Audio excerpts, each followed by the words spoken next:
প্রিয় গাইস, আসসালামু আলাইকুম। আশা করি সবাই ভালো আছেন। তো সবাইকে শুভ সকাল। তো আজকে আমি আপনাদের সামনে ভিন্ন একটি বিষয় নিয়ে আলোচনা করব। আজকে অত্যন্ত মনে কষ্ট নিয়ে আমি আপনাদের সাথে এই বিষয় নিয়ে আলোচনা করব যে আমার সামনে যে ধানের জমিটা দেখতে পাচ্ছেন, এই জমিটা পুরোটাই নষ্ট হয়ে গেছে। শীষ ব্লাস্ট অর্থাৎ শীষ মরা যে রোগটা, এই রোগের কারণে পুরো জমিটাই নষ্ট হয়ে গেছে। তো আমার মনে হয় না যে এই জমিতে প্রায় 1 বিঘার মতো জমি 3 মণ ধান কৃষক ভাই কাটতে পারবে, আমার মনে হচ্ছে না। তো 6টা মাসে একটা ফসল, এই ফসলের উপরই তার পুরো পরিবার ডিপেন্ডশীল। তো এই ধান যদি নষ্ট হয়ে যায়, কৃষক কি করবে, কি খাবে? মিনিমাম এই জমি চাষ করতে এই কৃষক ভাইয়ের খরচ হয়ে গেছে প্রায় 16 থেকে 17 হাজার টাকা। কিন্তু ওনার জমিতে যে অবস্থা এখন, উনি কিন্তু 2 মণ ধানও পাবে না। সেক্ষেত্রে ওনার পরিবার কিভাবে চলবে সেটা একমাত্র আল্লাহ তাআলাই ভালো জানে। তো এই যে জমিটা, এই জমির যে চাষি ভাই, আমি ওনার সাথে একটু কথা বলবো এবং আপনাদের সাথে কথা বলে দিচ্ছি যে আসলেই ওনার যে ক্ষতিটা হয়েছে বলার মতো না। আমরা ওনার মুখের থেকেই আমরা শুনবো যে আসলে কেন এই রোগটা হয়েছে এবং উনি কি কোনো ধরনের ব্যবস্থা গ্রহণ করেছিলেন কিনা। আসসালামু আলাইকুম ভাই।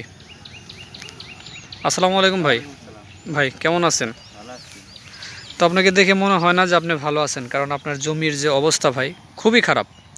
তো এই যে জমিটা, এটা চাষ করতে তো আপনার অনেক টাকা খরচ হয়েছে, তাই না?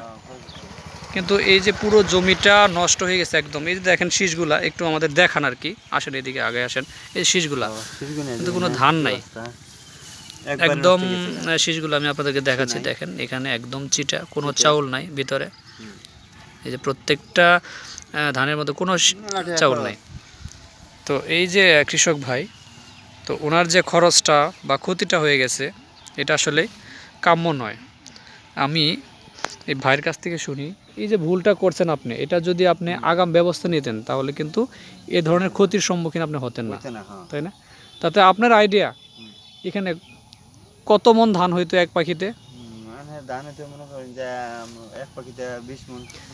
20-25 মণ ধান আসতো। এখন আপনার ক্ষেতের যে ভাইরাস লাগছে, 3 মণ ধানও তো মনে হয় হবে না, 2 মণ ধান হবে। এই যেটা আপনার ক্ষতি, আপনার পুরো পরিবারটা কিন্তু এটার উপর নির্ভরশীল ছিল, তাই না?